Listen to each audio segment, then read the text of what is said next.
स्वागत है बच्चों आपका द स्टडी अड्डा में।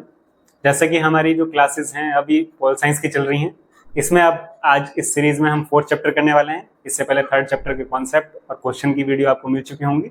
तो पोल साइंस का जो चैप्टर आपका 4th है उसको डिस्कस करने वाले हैं, संस्थाओं का कामकाज। इसी के क्वेश्चन आंसर डिस्कस करने वाले हैं। तो चलते हैं हम। पहला क्वेश्चन है, अगर आपको भारत का राष्ट्रपति चुना जाए तो आप इसमें से कौन सा फैसला खुद कर सकते हैं। तो राष्ट्रपति के जो आपने शक्तियां पढ़ी थी और उनके कार्य पढ़े थे, उसी के आधार पर ये प्रश्न पूछा गया। पहला ऑप्शन है, अपनी पसंद के व्यक्ति को प्रधानमंत्री चुन सकते हैं। अपनी पसंद के प्रधानमंत्री तो नहीं चुनेंगे आप। सेकंड है, लोकसभा में बहुमत वाले प्रधानमंत्री को उसके पद से हटा सकते हैं, ये भी आपके पास पावर नहीं है। थर्ड है, दोनों सदनों द्वारा पारित विधेयक पर पुनर्विचार के लिए कह सकते हैं। और फोर्थ है, मंत्रिपरिषद में अपनी पसंद के नेताओं का चयन कर सकते हैं। तो ये भी अपनी पसंद से नहीं करते। राष्ट्रपति जो प्रधानमंत्री जो उन्हें बताते हैं उसके आधार पर जो है उनका चयन किया जाता है। अपनी पसंद के प्रधानमंत्री को भी नहीं चुनते, वो जो बहुमत के आधार पर चुना जाता है, जिस पार्टी को ज्यादा बहुमत मिला होगा या फिर गठबंधन की सरकार के नेता को जो है प्रधानमंत्री चुनते हैं। सेकंड जो ऑप्शन था, लोकसभा में बहुमत वाले प्रधानमंत्री को उसके पद से हटा सकते हैं। अगर बहुमत है तो उस प्रधानमंत्री को नहीं हटाया जा सकता, तो ये भी गलत है। हमारे जो थर्ड ऑप्शन है वो करेक्ट है। दोनों सदनों द्वारा पारित विधेयक पर पुनर्विचार के लिए वो कह सकते हैं, दोबारा भेज सकते हैं उसे सदनों में कि उस पर जो है पुनर्विचार के लिए, ये उनके पास पावर है, अन्य 3 पावर नहीं है। तो हमारा ऑप्शन जो है थर्ड करेक्ट होगा इसमें। नेक्स्ट क्वेश्चन है, नेक्स्ट क्वेश्चन में बात की गई है राजनीतिक कार्यपालिका का हिस्सा इसमें से कौन है। देखिए, कार्यपालिका आपने 2 तरीके की पढ़ी थी, राजनीतिक और एक जो है आपने पढ़ी जो स्थिर रहती है। देखिए, राजनीतिक कार्यपालिका में क्या होता है, कार्यपालिका में जो एक पर्टिकुलर टाइम के लिए ही होते हैं, जैसे 5 साल के लिए जो आपके नेता हैं उसमें नेता आते हैं। और वहीं जो है दूसरी तरफ जो सिविल सर्विस के जो आपके पद पे जो है चयन किया जाता है जिन व्यक्तियों का, वो अपने रिटायरमेंट तक उसी पद पर रहते हैं और स्थिर रहते हैं। मतलब ये तो जो है हटते रहते हैं, ये हर 5 साल के बाद चयन होता है, आप जो है वोट देते हैं अगर, पर उनका जो चयन होता है वो सिविल सर्विसेज के द्वारा होता है। तो यहाँ पर जिला न्यायाधीश भी जो है सिविल सर्विसेज के थ्रू आए हैं, गृह मंत्रालय का सचिव भी और पुलिस महानिदेशक भी। तो ये जो गृह मंत्री हैं, ये जो पद है ये राजनीतिक कार्यपालिका के अंदर आता है, ये राजनीतिक कार्यपालिका का हिस्सा है, क्योंकि ये उन्हीं में से ही बनते हैं जिन्हें हम चुनते हैं। जैसे हम जो है, अगर आप लोकसभा के लिए इलेक्शन की बात करें तो लोकसभा में जो है जिस पार्टी का बहुमत होगा उसमें से ही कुछ पद दिए जाते हैं उन्हें, जो उसके वरिष्ठ नेता होंगे उनको जो पद दिए जाएंगे, जैसे defence minister, education minister, home minister, ये पद दिए जाते हैं। तो ये जो है राजनीतिक कार्यपालिका के, क्योंकि वो जो है कोई एग्जाम देकर क्रैक करके नहीं आए, वो वोटिंग के आधार पर आए, जिसका बहुमत हुआ उसी पार्टी के जो वरिष्ठ जो नेता थे उन्हें गृह मंत्री बनाया गया। तो ये एक राजनीतिक कार्यपालिका का हिस्सा है। तो हमारा जो थर्ड ऑप्शन होगा, यहाँ पर जो है गृह मंत्री दिया हुआ है, यहाँ पे रक्षा मंत्री दिया होता है, यहाँ पे जो है शिक्षा मंत्री दिया होता है। तो मंत्री पद जो भी होगा वो जो है आपकी राजनीतिक कार्यपालिका के अंतर्गत आएगा। अगर चेंज करके ऑप्शन दे देता है आपको, तो आप जो है राजनीतिक कार्यपालिका में और जो मंत्री हैं उनके भी नाम अगर आते हैं तो आप चयन कर सकते हैं उसका। गृह मंत्री यहाँ पे ऑप्शन दिया हुआ है। थर्ड क्वेश्चन है, न्यायपालिका के बारे में निम्नलिखित में से कौन सा बयान गलत है। तो गलत बताना है आपको न्यायपालिका से रिलेटेड। पहला ऑप्शन है, संसद द्वारा पारित प्रत्येक कानून को सर्वोच्च न्यायालय की मंजूरी की जरूरत होती है। संसद जो भी पारित करेगी, क्या उसको जो है जरूरत होगी सर्वोच्च न्यायालय से मंजूरी लेने की? तो ये बात बिल्कुल गलत हो जाती है। ऐसा नहीं है बिल्कुल भी कि संसद जो है जो भी पारित करे वो सर्वोच्च न्यायालय से उसे मंजूरी लेनी पड़े। सेकंड है, अगर कोई कानून संविधान की भावना के खिलाफ है तो न्यायपालिका उसे अमान्य घोषित कर सकती है, बिल्कुल कर सकती है। अगर वो कानून जो है संविधान की भावना के खिलाफ है, उसके मूलभूत सिद्धांतों के खिलाफ है, तो जो न्यायपालिका है वो उसे अमान्य घोषित कर सकती है। तो ये बात बिल्कुल सही है। थर्ड है, न्यायपालिका कार्यपालिका से स्वतंत्र है। हम पहली बात कर चुके हैं कि न्यायपालिका और कार्यपालिका जो है बिल्कुल स्वतंत्र हैं, उनके अपने अपने कार्य क्षेत्र हैं। तो ये भी ऑप्शन जो है हमारा करेक्ट होगा। अगला है, अगर किसी नागरिक के अधिकारों का हनन होता है तो अदालत में जा सकता है। हम बात कर चुके थे जब मौलिक अधिकारों की बात की, तो मौलिक अधिकारों में हमने बात की थी आर्टिकल, कौन सा आर्टिकल था वो? आर्टिकल 32। आर्टिकल 32 के तहत हम जो है सुप्रीम कोर्ट जा सकते हैं अगर हमारे मौलिक अधिकारों का हनन होता है। तो नागरिक के अधिकारों का हनन होता है तो अदालत बिल्कुल जा सकते हैं। तीनों ऑप्शन हमारे करेक्ट हैं। फर्स्ट ऑप्शन गलत था तो उसने गलत ही पूछा था, तो गलत कौन सा है? हमारा ऑप्शन जो है करेक्ट हो जाएगा, जो फर्स्ट ऑप्शन है वो हमारा करेक्ट हो जाएगा।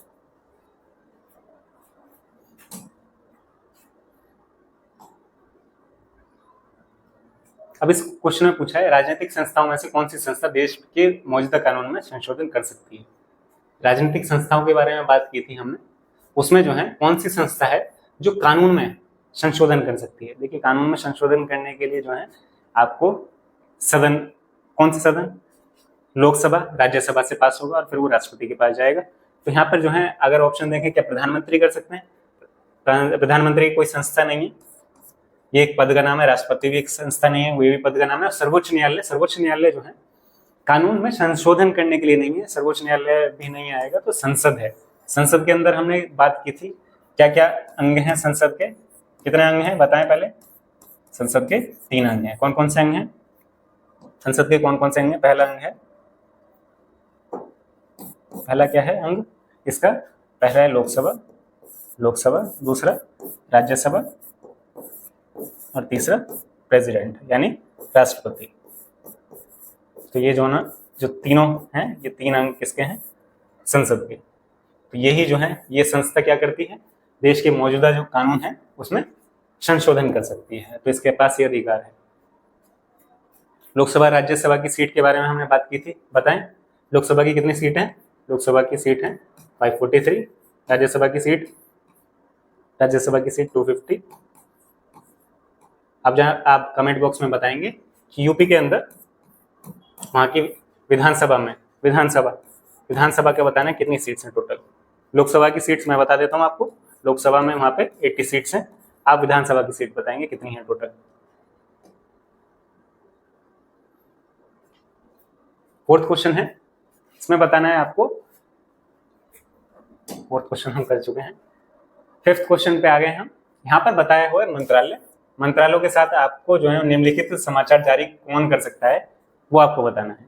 जैसे फर्स्ट है, देश में जूट जो है उसका निर्यात बढ़ाने के लिए एक नीति बनाई जा रही है, तो ये कौन करेगा?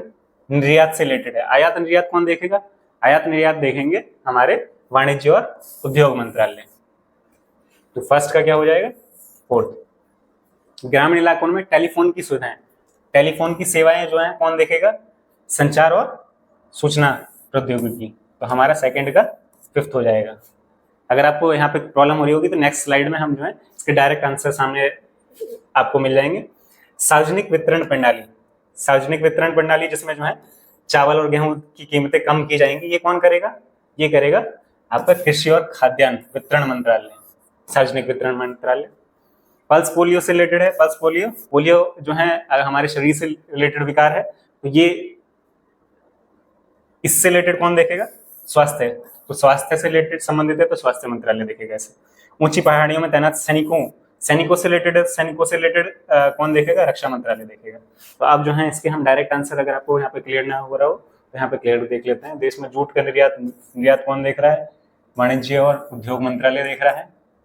ग्रामीण इलाकों में टेलीफोन सेवाएं संचार और सूचना प्रौद्योगिकी मंत्रालय देख रहा है। सार्वजनिक वितरण प्रणाली जो राशन मिलता है उसी से रिलेटेड है, तो वो कौन देखेगा? सार्वजनिक वितरण मंत्रालय और कृषि और खाद्यान्न मंत्रालय। पल्स पोलियो से रिलेटेड अभियान शुरू करना है तो स्वास्थ्य मंत्रालय देखेगा, और ऊंची पहाड़ियों में सैनिकों से रिलेटेड के भत्ते बढ़ाए जाएंगे तो वो रक्षा मंत्रालय देखेगा।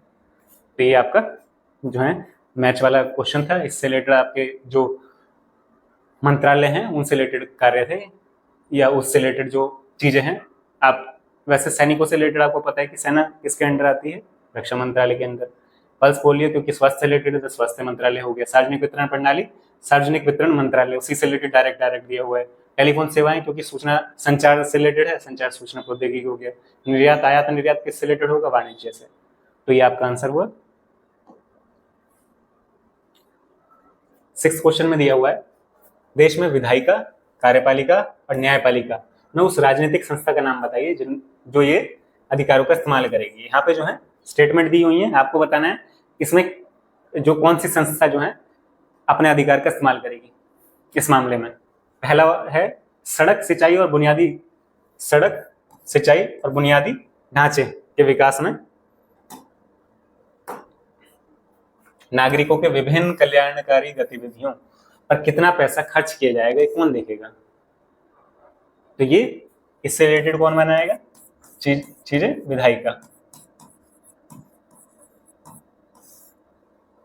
स्टॉक एक्सचेंज को नियमित करने संबंधी कानून बनाने की कमेटी। देखो, कानून बनाने से रिलेटेड कौन करेगा इसमें?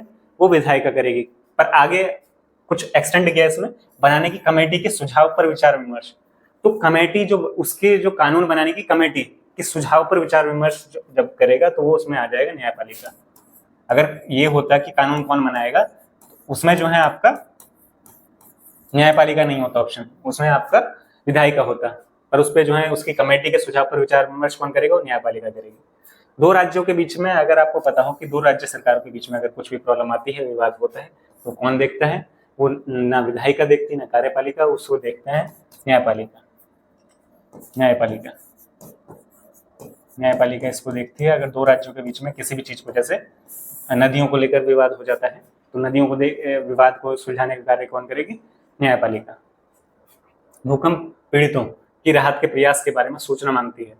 तो भूकंप पीड़ितों की राहत के बारे में सूचना जो सूचना कौन मांगेगा? वो कार्यपालिका। कार्यपालिका। ठीक है, आगे जो है आंसर्स के साथ जो है एक बार देख लेंगे यहाँ पे क्वेश्चन के, फिर दोबारा उसी रिवीजन कर लेते हैं उसी से। तो सड़क, सिंचाई और बुनियादी जो सुविधाएं होंगी, विकास और नागरिकों की विभिन्न जो कल्याणकारी गतिविधियों के लिए पैसा कितना खर्च किया जाए, यानी पॉलिसी मेकिंग करनी है। पॉलिसी मेकिंग कहाँ पर होती है? विधायिका में होती है। तो विधायिका इसका आंसर हो गया। स्टॉक एक्सचेंज को नियमित करने संबंधित कानून बनाने की कमेटी, कानून बनाने की कमेटी के सुझाव विचार विमर्श कौन करेगा? वो न्यायपालिका करेगी। दो राज्यों के बीच में अगर कोई भी विवाद होता है तो उसे न्यायपालिका देखती है। और भूकंप पीड़ितों की राहत के प्रयास के बारे में जो सूचना मांगेगी वो कार्यपालिका, क्योंकि उससे काम करना है यहाँ पर।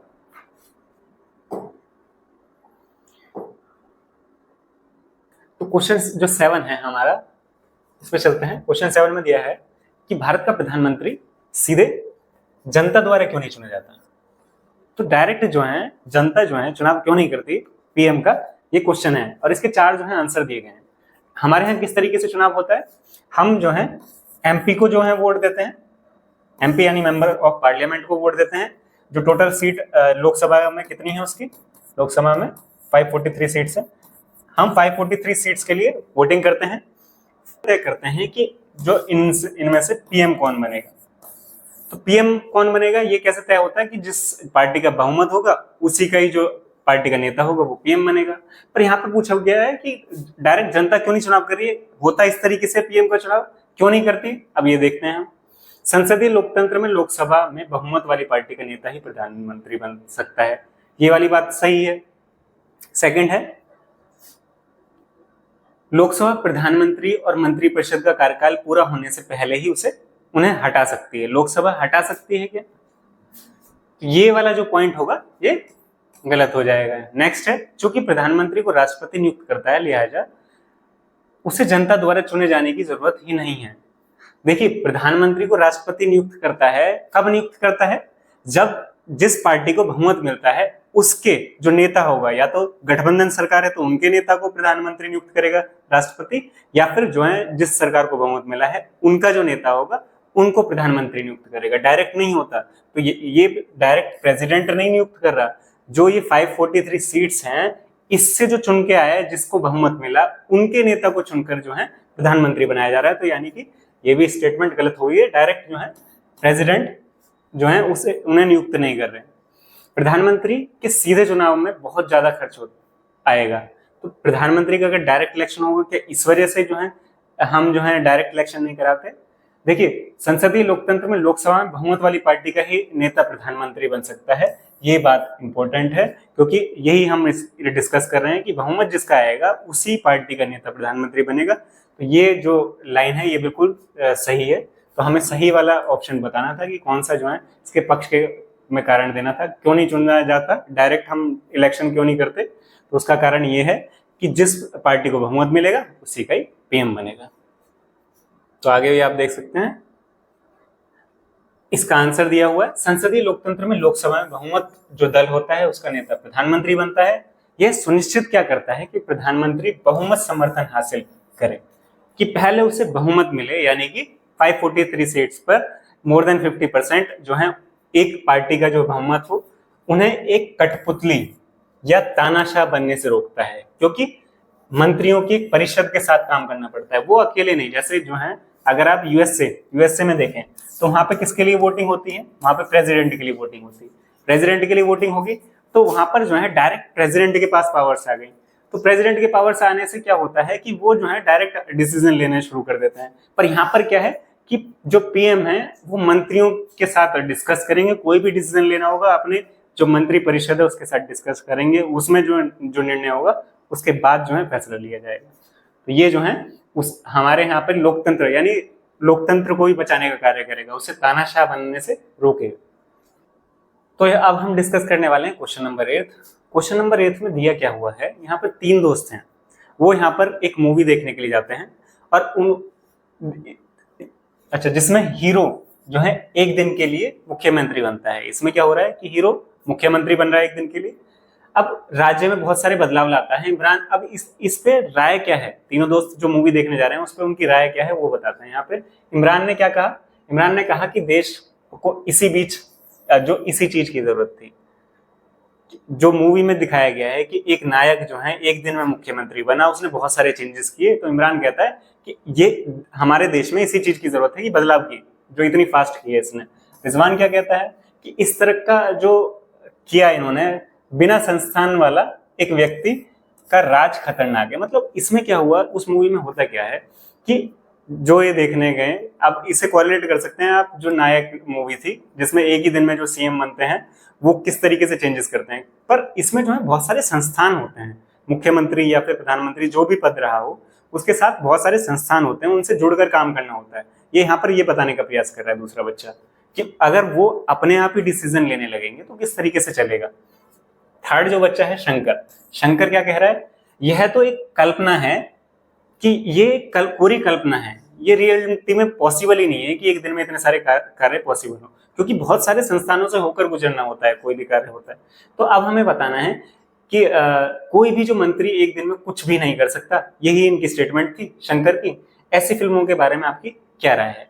अब आपकी क्या राय बनती है वो आप भी बताएं। वैसे अगर हम इस मूवी के बारे में देखें, जब 3 बच्चे देख कर आए, तीनों बच्चों की अलग अलग प्रतिक्रिया है। एक बोलता है कि ये जो है बिल्कुल सही है, दूसरा बच्चा बोलता है कि ये जो है एक तरीके के बहुत ज्यादा खतरनाक हो जाएगा कि एक ही व्यक्ति के पास पावर आ रही है। थर्ड बोलता है कि ये पॉसिबल ही नहीं है। रियलिटी में अगर आप देखें तो ये पॉसिबल नहीं है, बिल्कुल सच बात है, क्योंकि पॉसिबल नहीं है कि एक दिन में सारे कार्य हो सके। एक दिन में जिस तरीके से चेंजेस लाने के प्रयास किया जाता है मूवी में, क्योंकि मूवी जो है कल्पना है, उसमें 2 घंटे 3 घंटे में सब कुछ दिखाना होता है। परंतु एक दिन में जो है नॉर्मली भी कार्य अगर प्रयास करते हैं तो शुरुआत होती है उस कार्य की, एक दिन में सारे चेंजेस नहीं आ सकते। हाँ, पर ये जो है पॉसिबल है कि धीरे धीरे किए जा सकते हैं, पर एक साथ नहीं हो सकते, क्योंकि वो फिर यहाँ पर जो दूसरा जो बच्चे ने बताया कि एक ही व्यक्ति के पास पावर्स आ जाएंगी सारी, फिर वो डिक्टेटरशिप हो जाएगी। तो वो डिक्टेटरशिप नहीं लानी, क्योंकि संस्थाएं जुड़ी हुई हैं, हर संस्था का एक कार्य है। वो उन संस्थाओं को कार्य बता सकते हैं कि आपके जो कार्य हैं अधूरे हैं या फिर अच्छे से नहीं हो रहे हैं, उनमें प्रगति करें, उनमें ठीक करें, उन्हें जो भी गलतियां हैं उसकी। तो इस तरीके से धीरे धीरे ही हो सकता है। तो यहाँ पर अगर आप देखें इसके आंसर, अगर आप डीप में देखें तो इस प्रकार की फिल्म जो होती हैं वास्तविकता से इनका कोई संबंध नहीं होता, क्योंकि ये पॉसिबल नहीं है कि इतनी जल्दी कोई चीजें हो सके। एक व्यक्ति का शासन सदैव, एक व्यक्ति जो है अपनी चलाने की कोशिश करेगा तो वो क्या होगा, खतरनाक हो जाएगा। शासन सिद्धांतों एवं नियमों के अनुसार ही चलाया जाता है। जैसे हमारा संविधान है, उसमें जो हर पद है, चाहे वो सीएम का पद हो, चाहे पीएम का, राष्ट्रपति का पद हो, कोई भी पद है, उन सब के लिए जो है नियम बनाए गए हैं कि उनके कार्य बताए गए हैं, सब कुछ बताया गया है कि वो किस तरह क्या क्या कार्य करने हैं, किस तरीके से उनका चुनाव होगा, वो सब कुछ हमारे संविधान में जो है लिखा हुआ है। तो वो नियम के अनुसार चलना है उन्हें। जैसे मुख्यमंत्री भी चाहे तो हर चीज नहीं कर सकता, कुछ चीजें उनके दायरे से बाहर होती है, कुछ कुछ अलग संस्थाओं के पास कार्य होते हैं। तो मुख्यमंत्री को अन्य मंत्रियों के साथ जो है लेकर चलना होता है। और मुख्यमंत्री कोई एक व्यक्ति नहीं है जिसे जनता ने चुन के बोल दिया कि आप ही सारे कार्य करेंगे। उनके साथ जो है हमने पूरा, जैसे दिल्ली में जो है 70 सीट है तो 70 सीट्स हैं, और अगर जो है केंद्र में देखें या लोकसभा में देखें तो 543 सीट्स हैं। हमने 543 लोगों को जो है भेजा है, वो साथ में मिलकर निर्णय करने के लिए बात की गई है। अगर हमें एक ही बनाना होता तो नेपोलियन को देखें, चाहे आप हिटलर को देखें, वो एक व्यक्ति की फिर जो है कहाँ अपार तक पहुंच जाती है जो शक्तियों का दुरुपयोग। तो यहाँ पर देखें कि हमने इतने सारे लोगों को भेजा, साथ में सिर्फ एक व्यक्ति जो है अगर निर्णय लेगा तो वो गलत भी हो सकता है, पर साथ में लेंगे निर्णय तो वो जो है एक सही चीज पर पहुंचेंगे। तो यहाँ पर यही है कि बात मुख्यमंत्री अन्य में जो मंत्री हैं उनके साथ चलना होता है, और मुख्यमंत्री विधानमंडल के प्रति उत्तरदायी होता है। उसे जो है उन सभी को जो है विधानसभा में जो है जितने भी जो मंत्री हैं उनको साथ में लेकर चलना होता है, और उनकी सबकी बात जो है वो जो रखेंगे उनके साथ उनकी भी सुनी होगी। अकेले जो है अपने आप स्वयं निर्णय नहीं ले सकते। तो ये जो है यहाँ पर तीनों दोस्तों की जो बात थी जिसमें मुख्यमंत्री को लेकर बात चली थी, तो उसमें जो है इस तरीके से आपकी राय भी बन सकती है। आपकी जो भी और राय बनती है अगर, तो आप कमेंट बॉक्स में बताइए हमें, हम उसे भी चेक करेंगे और उस पर जो है आगे डिस्कशन कर सकते हैं अपने आगे की क्लासों में। नेक्स्ट क्वेश्चन है हमारा, इसमें एक शिक्षिका है जो यहाँ पर रोल प्ले कराया रही है, यहाँ पर संसद में जो है आयोजन की तैयारी कर रही है। संसद का यहाँ पर जो है रोल प्ले होगा। इससे क्या होगा, संसद जैसे संसद के कार्य किस तरीके से होते हैं, संसद के अंदर जो है किस तरीके से बोलना होता है, अपना जो पक्ष है हमें किस तरीके से रखना होता है, तो ये सभी जो है कराने का प्रयास कर रहे हैं। इससे जो है हम जो है अपनी संसद के कार्य किस तरीके से होते हैं बच्चे वो डायरेक्ट समझ लेंगे, क्योंकि उन्हें जाने की जरूरत भी नहीं होगी, और फिर बोलने के इससे क्या है अपने जो भाव हैं जो विचार हैं वो प्रकट करने के लिए भी मौका मिलेगा। तो दो छात्राओं से अलग अलग पार्टियों के नेताओं की भूमिका करने को लिए कहती है, और उन्हें विकल्प दिया जाता है, वो चाहे तो राज्यसभा में बहुमत प्राप्त दल के नेता हों, यानी कि राज्यसभा में जो बहुमत जो प्राप्त किया जिस पार्टी ने उसके नेता बने, या फिर लोकसभा में बहुमत प्राप्त दल के नेता बने। देखिए राज्यसभा और लोकसभा में जो मेन जो लीडर होगा जिसको बहुमत मिला होगा, इसमें अगर आप देखें इंडिया में अगर लोकसभा में अगर आपको बहुमत मिलता है और राज्यसभा में बहुमत मिलता है तो दोनों में अंतर क्या है। देखिए लोकसभा में अगर आपको बहुमत मिलता है आपकी पार्टी को, तो आप क्या बनने वाले हैं, अगर उसके नेता हैं आप जिस पार्टी के जो हैं बहुमत मिला है तो आप पीएम बनेंगे। और अगर आप देखें तो इंडिया में पीएम के पास सबसे ज्यादा पावर्स होती है, प्रेसिडेंट से ज्यादा भी पावर्स होती हैं। तो आप क्या बनना चाहेंगे, डेफिनेटली आप पीएम बनना चाहेंगे, क्योंकि पीएम से क्या है आपके पास सारी पावर्स होंगी और आप किस तरीके से जो भी आप डेवलपमेंट करना चाहते हैं अपने देश में वो कर सकते हैं। तो ये हुआ आपका कि लोकसभा में सबसे ज्यादा जो है आपके चांसेस होंगे। अगर राज्यसभा में हो तो राज्यसभा के पास बहुत सारी जो पावर्स हैं कम होती हैं लोकसभा के मतलब कंपैरेटिवली हमारे संविधान में उसके पास पावर्स कम है। तो ये, और आपके क्या विचार हैं, आप खुद के विचार भी बताइए इस क्वेश्चन पे। आप अगर होते तो आप क्या बनते इसमें से, लोकसभा के जो है नेता बनते जो बहुमत प्राप्त जो पार्टी है, या फिर राज्यसभा के, और उससे क्या होता आप क्या करते, तो आप कमेंट बॉक्स में बताइएगा। हम अगले क्वेश्चन पे चलते हैं।